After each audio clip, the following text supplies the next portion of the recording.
देखिए, आपके पास health insurance हो सकता है या शायद आपकी कंपनी ने आपको एक पॉलिसी दे रखी हो, लेकिन अगर मैं आपसे पूछूं आपके पॉलिसी का रूम रेंट क्या है या क्या आपके पॉलिसी में कोपे क्लॉज है, तो ऑनेस्टली कितने लोग तुरंत जवाब दे पाएंगे। और यही प्रॉब्लम है, हम में से ज्यादा लोगों के पास इंश्योरेंस तो होता है, पर जब उसे यूज करने का वक्त आता है तब हमें खुद ही नहीं पता होता कि हमारा इंश्योरेंस क्या कवर करता है, क्या कवर नहीं करता है, बेनिफिट कितना है। और इस लैक ऑफ अवेयरनेस का प्राइस सिर्फ पैसे से नहीं, कभी कभी इमोशनल और मेडिकल स्ट्रेस के साथ भी चुकाना पड़ता है। इसीलिए हमने ये वीडियो बनाया है। ये है आपका अल्टीमेट हेल्थ इंश्योरेंस गाइड। इसमें हम शुरू से लेकर एडवांस लेवल तक सब कुछ कवर करेंगे। हेल्थ इंश्योरेंस क्या है, क्यों जरूरी है, एक्सक्लूजन्स कैसे काम करते हैं, रेस्टोरेशन बेनिफिट क्या होता है, वेटिंग पीरियड्स का मतलब क्या है, टॉप अप और सुपर टॉप अप प्लान्स कैसे काम करते हैं, और जब इमरजेंसी हो तो क्लेम कैसे फाइल करना चाहिए, ये सब कवर करेंगे इस वीडियो में। और अगर आपको डाउट है कि कौन सा प्लान बेस्ट है तो हमारे साथ एक फ्री कॉल बुक करें। The link is in the description. सबसे पहले समझते हैं हेल्थ इंश्योरेंस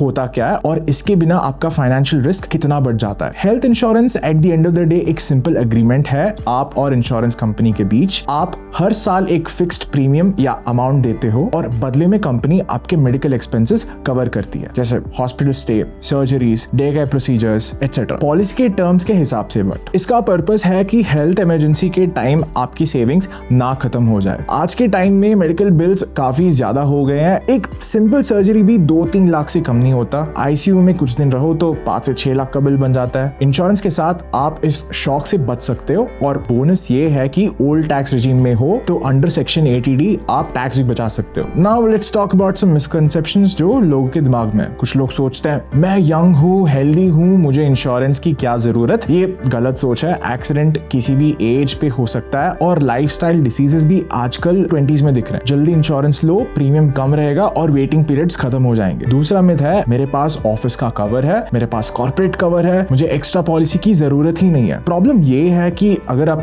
जॉब बदलते हो या रिटायर हो जाते हो तो आपका कवर भी खत्म हो जाता है। Always and always there should be a personal backup, तो इसीलिए रिटेल पॉलिसी लेना जरूरी है। तीसरा मिसकंसेप्शन है इंश्योरेंस सब कुछ कवर करता है। देखिए, हर पॉलिसी में लिमिट्स होते ही है, जैसे रूम रेंट लिमिट, कोपे, वेटिंग पीरियड्स, एक्सक्लूजन्स। अगर आप इनको इग्नोर करोगे तो क्लेम के टाइम में आपको शॉक लग सकता है। नाउ आपको समझना पड़ेगा कि मार्केट में बहुत टाइप के हेल्थ इंश्योरेंस प्लान्स अवेलेबल होते हैं और आपके लिए कौन सा बेस्ट है ये आपकी सिचुएशन पे डिपेंड करता है। ठीक है, एक तो होता है इंडिविजुअल प्लान। यहाँ पे पूरा सम इंश्योर्ड सिर्फ आपके लिए ही होता है। ये उन लोगों के लिए बेस्ट है जो सिंगल है या जिनकी स्पेसिफिक हेल्थ नीड्स है। There is also something called as family floater. इसमें पूरा फैमिली एक ही सम इंश्योर्ड शेयर करती है। प्रीमियम थोड़ा कम होता है, लेकिन अगर एक मेंबर ने ज्यादा क्लेम कर लिया एक साल में तो बाकी लोगों के लिए सम कम हो जाएगा। There is also senior citizen plan जो स्पेशली 60+ एज ग्रुप के लिए डिजाइंड है, जिसमें कोपे एक कॉमन क्लॉज होता है। एक और है सुपर टॉप अप। ये एक हिडन जेम है। बेस पॉलिसी के बाद एक सर्टेन थ्रेशोल्ड क्रॉस करने पर एक्टिवेट होता है ये पॉलिसी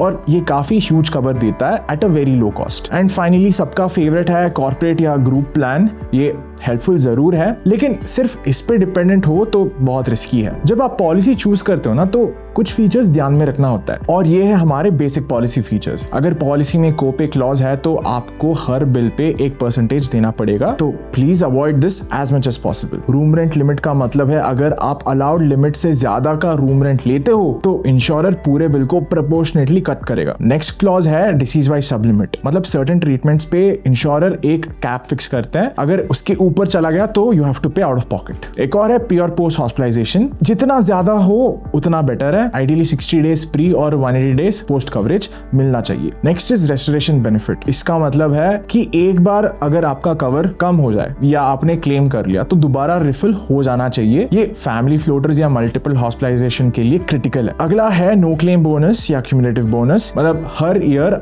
आपका कवर आपके साथ इंक्रीज होता है। अगला है वेटिंग पीरियड्स। हर पॉलिसी में वेटिंग पीरियड जरूर होता है, ये नॉन नेगोशिएबल है। जनरल हॉस्पिटलाइजेशन के लिए जनरली 30 डेज का वेटिंग पीरियड होता ही है। Only accidents are covered during this time. एक और है स्पेसिफिक इलनेस वेटिंग पीरियड, जहां पे कुछ surgeries, example hernia, joint replacement, cataract, 2 साल का पीरियड होता है वेटिंग। और फाइनली है अपना पीईडी वेटिंग पीरियड जो 3 साल का होता है। This is for diabetes, hypertension, high cholesterol, obesity वगैरह वगैरह। मैटरनिटी और न्यूबॉर्न कवर के लिए भी 2 या 4 साल तक का कॉमन वेटिंग है। इसके लिए जल्दी पॉलिसी लेना बेस्ट होता है ताकि क्योंकि जब जरूरी हो तब सारे वेटिंग पीरियड खत्म हो जाते हैं। नाउ लेट्स अंडरस्टैंड कि प्रीमियम्स बढ़ते क्यों हैं। बहुत लोग कंप्लेंट करते हैं यार प्रीमियम बढ़ गया। इसके कई सिंपल रीजंस हैं, जैसे आप हायर एज ब्रैकेट पे चले गए, मेडिकल इन्फ्लेशन बढ़ रहा है, इंश्योरेंस अपनी प्राइस रिवाइज करते हैं, और आपका सिटी जोन भी मैटर करता है। मेट्रोज लाइक मुंबई और दिल्ली का प्रीमियम ऑलवेज हाई रहता है, टियर 2 और टियर 3 सिटी में कम होता है। आपको कितना कवर लेना चाहिए, अब चलिए ये समझते हैं। अगर आप मेट्रो सिटी में हो तो इंडिविजुअल के लिए कम से कम 10 से 15 लाख का प्लान आपको लेना चाहिए। If you choosing family floater then easily 15 to 25 lakh का कवर तो होना ही चाहिए। एक्स्ट्रा पीस ऑफ माइंड के लिए आप 50 लाख का सुपर टॉपअप ऐड कर सकते हो, जो काफी अफोर्डेबल भी होता है। अंडर इंश्योर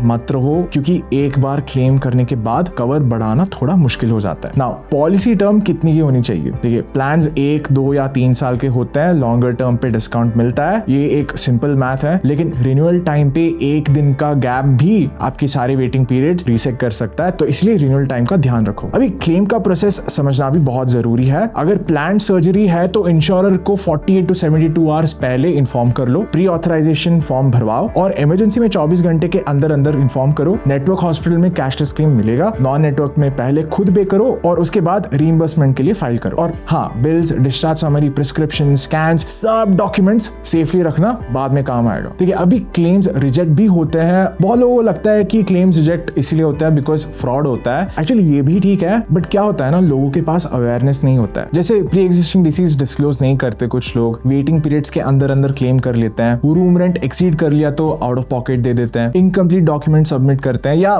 पॉलिसी लैप्स हो जाने तक वो वेट करते हैं। और फाइनली कुछ गलतियां जो आपको अवॉइड करनी चाहिए। देखिए, अपनी मेडिकल हिस्ट्री हाइड मत करो, सब डिस्क्लोज करो। सिर्फ चीपेस्ट प्लान्स लेने के चक्कर में मत पड़ो प्लीज, क्योंकि बाद में आपको ही देना पड़ेगा आउट ऑफ पॉकेट। सब लिमिट्स और रूम रेंट टर्म्स को इग्नोर प्लीज मत करो। सिर्फ ऑफिस कवर पे डिपेंडेंट मत रहो, और इंश्योरर का claim track record please check करो। सबसे इंपॉर्टेंट बात बताता हूँ, अभी इंश्योरेंस लेने के लिए हेल्थ स्केयर का वेट मत करो। अगर अभी भी लगता है कि हेल्थ इंश्योरेंस कॉम्प्लिकेटेड है तो टेंशन मत लो, डिट्टो इंश्योरेंस के साथ एक फ्री कॉल बुक कर लो। हम इन डिटेल पॉलिसी एक्सप्लेन करते हैं, बेस्ट ऑप्शंस कंपेयर करेंगे और क्लेम्स में हेल्प भी करते हैं। Our services are free, claim support is also free and 24/7, link description में है। चलिए दोस्तों, इस वीडियो में बस इतना ही। I will see you in the next one. तब तक हैप्पी इंश्योरेंस हंटिंग।